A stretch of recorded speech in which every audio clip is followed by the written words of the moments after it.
अब वो कभी हिंदू नहीं होंगे, उनकी आने वाली कई पीढ़ियां हिंदू नहीं होंगी, हिंदू होने की बात भी नहीं करेंगी। तो भारत के विश्वविद्यालयों में 73% अपर कास्ट रिप्रेजेंटेशन है। क्यों है? इसलिए है क्योंकि केरल में जाके समझा लें, केरल में नहीं समझा पा रहे हैं। तमिलनाडु में समझा लें, नहीं समझा पा रहे हैं। कर्नाटक में समझाया था आधा अधूरा, कर्नाटक की जनता ने उनको बाहर कर दिया। जातिगत जनगणना से जातिवाद फैल जाएगा।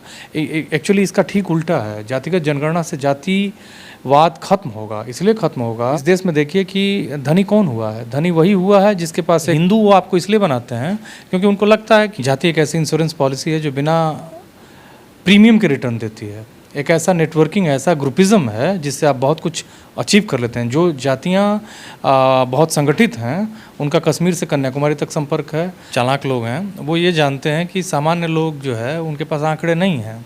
मैं आपको बताऊं, वो तो कह देंगे कि ओबीसी का रिजर्वेशन यादव खा गए, कुर्मी खा गए, कुशवाहा खा गए, या कुशवाहा उनसे कम है, उनको लड़ाना है। वो ये थोड़ा ही बताएंगे कि भारत की पार्लियामेंट में जो तथाकथित उच्च जातियां हैं, जिनकी आबादी 10 से 12% है, कुछ लोग 10% कहते हैं 10 से भी कम है, उनका रिप्रेजेंटेशन जो है अभी की पार्लियामेंट में 44% हो। नमस्कार, आप देख रहे हैं ज़मीनी खबर। मैं हूं अमित और इस वक्त मैं दिल्ली में हूं और दिल्ली से कई सारी बातें कही गई थी 2014 के बाद, और 2018 में सदन में कहा गया था कि जाति जनगणना की जाएगी, मगर 2022 आते आते सदन में कह दिया गया कि जाति जनगणना नहीं की जाएगी। जनगणना तो होगी मगर उसके साथ जाति जनगणना नहीं होगी। इसी मुद्दे पर आज हम बात करेंगे और हमारे साथ प्रोफेसर बैठे हुए हैं, संदीप यादव सर। सर, जिस तरीके से अगर बात करें हम जाति जनगणना को लेकर, पहले तो बीजेपी के लोग ये कह रहे हैं जाति जनगणना अगर होगी तो उससे जातिवाद फैल जाएगा। अगर इतिहास की बात करें तो अभी आप उसको बताएंगे भाई कैसे 1800 के सन में जाति जनगणना अंग्रेजों ने शुरू की, उसके बाद हर 10 साल पे होती रही, 2011 में हुई। मगर अभी आज की डेट में अगर जाति जनगणना की बात करें तो कहा जा रहा है कि जाति जनगणना अगर हुई तो जातिवाद फैल जाएगा। क्या है, अगर होगी तो जातिवाद फैल जाएगा या जाति जनगणना होनी जरूरी, क्योंकि जानवरों से लेकर सबकी जनगणना होती है? सबसे पहले तो मैं आपके सवाल से स्पष्ट कर देना चाहता हूं कि जाति जनगणना से मतलब इस देश में जाति एक सच्चाई है। जाति एक ऐसी इंश्योरेंस पॉलिसी है जो बिना प्रीमियम के रिटर्न देती है।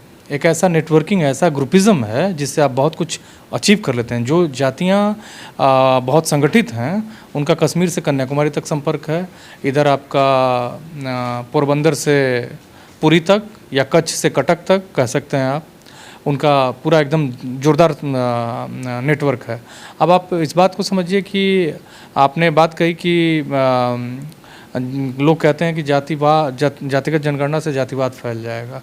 एक्चुअली इसका ठीक उल्टा है। जातिगत जनगणना से जातिवाद खत्म होगा। इसलिए खत्म होगा कि जो जातियां संपन्नता से दूर हैं वो संपन्न होंगी, और जब वो संपन्न होंगी आर्थिक रूप से, सामाजिक रूप से, हर तरह से जब संपन्न होंगी, तो जो तथाकथित अभी उच्च जातियों का अपने अंदर दम्भ भरे हुए हैं, वो जातियां उनसे मेल मिलाप करेंगी। और मेल मिलाप जब तक शादी तक वाला मसला नहीं होता है। आप कहते हैं कि इस देश से बहुत सारी पार्टियां, जिनको मैं नाम आप जानते ही हैं, जो एक धर्म विशेष को लेकर अपनी राजनीति करती हैं, वो कहते हैं कि कहाँ देश में जातिवाद है, जातिवाद खत्म हो गया, जबकि सबसे बड़ी जातिवाद के अड्डे वो खुद हैं। इसलिए हैं क्योंकि वो बेसिकली उसी की रोटी सेकते हैं। अब आप इस देश में देखिए कि धनी कौन हुआ है? धनी वही हुआ है जिसके पास एक जाति समूह का एक बड़ी पूंजी है। कैपिटल केवल पैसे की कैपिटल नहीं होती है, कल्चरल कैपिटल होती है, सोशल कैपिटल होती है, नेटवर्किंग की कैपिटल होती है। ये सब कुछ कैपिटल जो है तथाकथित सो कॉल्ड जो समाज में जिन्होंने संरचना पे कब्जा कर रखा है, संसाधनों पे कब्जा कर रखा, उनके पास है। आप को बाबा साहब भीमराव अंबेडकर ने रिजर्वेशन दिया, महात्मा फुले, साहू जी महाराज, पेरियार, मैसूर के वडियार राजा, इन सभी ने बहुत संघर्ष किया और ये रिप्रेजेंटेशन की बात आई। लेकिन रिप्रेजेंटेशन के बाद भी आपकी कहाँ स्थिति है? 50% का आपका रिजर्वेशन है, उसमें भी अभी तक भारत के विश्वविद्यालयों में 73% अपर कास्ट रिप्रेजेंटेशन है। क्यों है? इसलिए है क्योंकि उसके तमाम तरीके हैं। आपके पास संसाधन नहीं है, जो पढ़ सकते हैं उनके पास पैसा नहीं है, और जो नहीं पढ़ सकते उनके पास पैसा है। सर, एक चीज़ इसमें है कि जैसे अब बीजेपी की गवर्नमेंट चल रही है, कई राज्यों में है, देश में है, तो कहा बीजेपी के ही नेता ये कह रहे हैं कि जब राम राज्य चल रहा है, सभी लोग सुखी हैं, तो जाति जनगणना की ज़रूरत क्या है? सबका साथ सबका विकास का नारा हम दे रहे हैं, सबको साथ लेकर चल रहे हैं। अब जो निचले तबके के लोग हैं वो भी ऊपर आ रहे हैं, तो आपको दिख रहा है कि निचले तबके के लोग ऊपर आ रहे हैं और जो राम राज्य का बात वो कर रहे हैं, और जिस तरीके से कह रहे हैं कि जाति जनगणना की ज़रूरत क्या है, क्या ज़रूरत है जाति जनगणना की? देखिए, वो बहुत चालाक लोग हैं वो ये जानते हैं कि सामान्य लोग जो है उनके पास आंकड़े नहीं हैं। मैं आपको बताऊं, वो तो कह देंगे कि ओबीसी का रिजर्वेशन यादव खा गए, कुर्मी खा गए, कुशवाहा खा गए, या कुशवाहा उनसे कम है, उनको लड़ाना है, तो ये फलाने कम है, ढिमकाने कम है, ये खा गए। वो ये थोड़ा ही बताएंगे कि भारत की पार्लियामेंट में जो तथाकथित उच्च जातियां हैं, जिनकी आबादी 10 से 12% है, कुछ लोग 10% कहते हैं 10 से भी कम है, उनका रिप्रेजेंटेशन जो है अभी की पार्लियामेंट में 44% है। वो ये बात नहीं कहेंगे। वो ये नहीं कहेंगे कि ओबीसी का जो 27% रिजर्वेशन आधा तिहाई मिला हुआ है, आधा अधूरा, वो जो है उसका अभी भी केवल 22% ही भरा हुआ है। वो भी जो क्लास 1 की पोजीशन से 15% भी नहीं है। तो आप समझिए वो बी, सी और डी की पोजीशन से भरी हुई, वो भी 22%, 27% क्यों नहीं भरी है? क्योंकि आम जनता वो जानते हैं कि जानती ही नहीं है। वो बड़े वोकल हैं, वो बड़े आर्गुमेंटेटिव हैं, झूठ पर आर्ग्यू कर लेंगे, झूठ को फैलाने का काम करेंगे। तो वो ये जानते हैं कि देश की जनता जो है लिटरेसी रेट जो भी है 11 में यूपी की 75% 77% थी, हकीकत में वो 50% से ऊपर नहीं है। केरल में जाके समझा लें, केरल में नहीं समझा पा रहे हैं। तमिलनाडु में समझा लें, नहीं समझा पा रहे हैं। कर्नाटक में समझाया था आधा अधूरा, कर्नाटक की जनता ने उनको बाहर कर दिया। तो मेरा कहने का मतलब यह है कि इसी संपन्नता से, जब बैकवर्ड लोगों में आर्थिक संपन्नता आएगी तो उनके बीच का जाति का दम टूटेगा और जातियों का नाश होगा। और जब संपन्नता रहेगी तो दूसरे जो उनसे अपने को श्रेष्ठ समझते हैं वो भी उनसे मेल मिलाप रखेंगे, उनसे बराबरी का व्यवहार करेंगे। तब जाके ये सब सारी जो निर्माण किया गया था लोगों को दूर रखने का, ये सब कुछ टूटेगा। तो ये अफवाहबाजी है।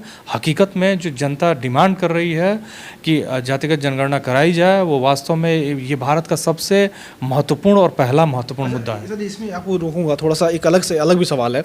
सवाल ये है कि कई सारे संगठन ऐसे हैं जो बीजेपी से जुड़े हुए हैं, जो अलग अलग धर्माचार्य हैं, वो ये बात कह रहे हैं अलग अलग मंचों से कि आप जातियों में मत बंटो, आप लोग सब हिंदू हो।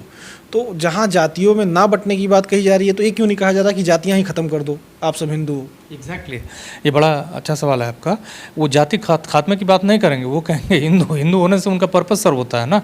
उनको हिंदू, जब वो कहते हैं कि हिंदू हो, तो आप हिंदू बन के एक जगह वोट करते हो उनको, वो सत्ता में आते हैं, फिर आपकी ज़मीन काटते हैं।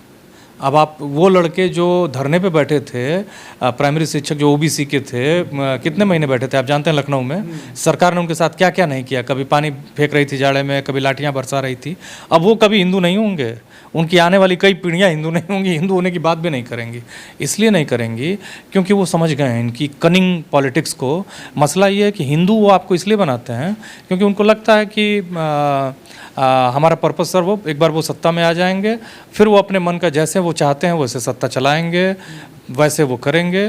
तो ये मसला है। हिंदू होने से उनकी विचारधारा का पर्पस सर्व होता है। लेकिन जो खास करके ओबीसी, वो उसको जब तक हिस्सेदारी, जब तक रिप्रेजेंटेशन, उसकी प्रोपोर्शनेट रिप्रेजेंटेशन का मसला है, ये आनुपातिक हिस्सेदारी कि जितनी उनकी आबादी है उसके हिसाब से उनका रिप्रेजेंटेशन हो, तभी जाके उनकी।